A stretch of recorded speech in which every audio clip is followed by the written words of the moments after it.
E aí, vamos continuar nossa revisão em estática? Aqui nessa questão, embora ela pareça uma questão fácil de resolver, é uma questão onde envolve muitos conceitos, né? E o grande problema nessa questão, por exemplo, é você lembrar equilíbrio estático, equilíbrio dinâmico, momento resultante, força resultante, corpo extenso, ponto material. Então, são palavras-chave que você tem que lembrar quando a gente falar nessa questão de momento, quando falar de estática. Vamos relembrar? Aqui essa questão é uma questão típica onde você tem que fazer a soma das alternativas e dar como resposta um número. É diferente, né, do que a gente faz normalmente. Normalmente é o item A, B, C, D. Aqui não, aqui a gente tem que ver número a número e ver qual que é correto, qual que é errada. Né? E ele pede a soma dos itens corretos. Então aqui na questão ele fala o seguinte, né, deixa eu abrir aqui. Analise as afirmações e dê a soma dos itens corretos.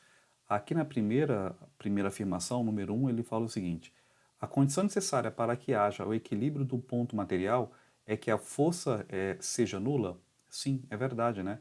Então, para que haja aqui no caso equilíbrio, então vou até marcar aqui, né? Equilíbrio de um ponto material, de fato, a força resultante, ela tem que ser o quê? A força resultante tem que ser nula. Né? Então, toda vez que a força resultante ela for nula, quer dizer que o ponto material ele está em equilíbrio. Então, quando a gente fala de força resultante, a gente está falando aqui no caso de equilíbrio apenas de ponto material. Então, lembra disso. Ponto material tem tamanho desprezível, não é? A gente não considera o tamanho do objeto, então não importa o tamanho dele. O que importa é que ele tem uma dimensão desprezível e que para que ele esteja em equilíbrio estático, né, ou em equilíbrio, na verdade, a força resultante tem que ser zero. Aqui na questão 2 fala o seguinte, número 2 na verdade, né? Vamos ver se o número 2 está correto. Ele fala que a condição necessária para que haja equilíbrio de um corpo extenso, opa, então a gente percebe que agora ele fala de corpo extenso, né? É que a força resultante seja nula. De fato, né? De fato, para que um corpo extenso ele esteja em equilíbrio, né? Para que haja equilíbrio de um corpo extenso, de fato, a força resultante tem que ser nula, mas não basta apenas isso. O momento resultante também tem que ser nulo. Então, quando a gente fala de corpo extenso, aqui tem que ter duas coisas, tem que lembrar disso, tá?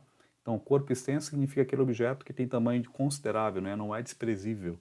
A gente leva em conta o tamanho do objeto. Então, toda vez que falar de corpo extenso, então a força resultante tem que ser de fato zero e o momento resultante também tem que ser zero. Né? Essa é a condição para que um corpo extenso esteja aqui, no caso, em equilíbrio. Então, essa alternativa aqui, 2, ela não está correta.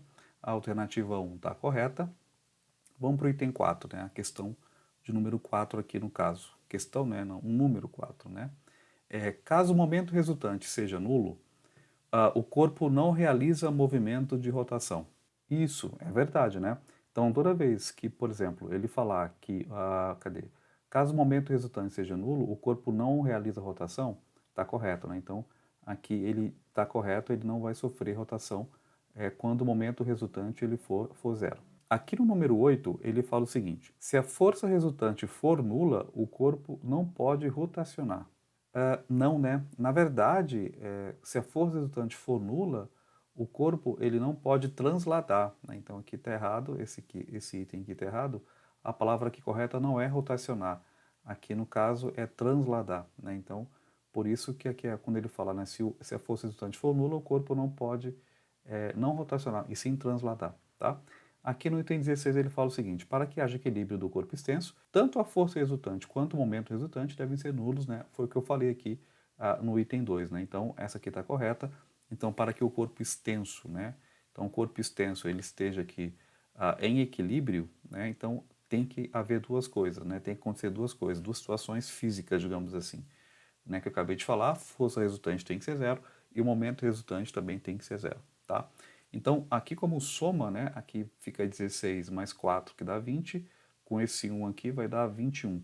Então, 21 seria o número, né, da questão como resposta, tá? Então, o 21 seria o número de resposta para essa questão aqui. Tranquilo? Relembraram? Então, cuidado com esses termos, né, de momento resultante, força resultante, se é corpo extenso, ou se não ponto material, tá? Então, toma cuidado com essas terminologias, com esses conceitos básicos que a gente usa bastante em estática.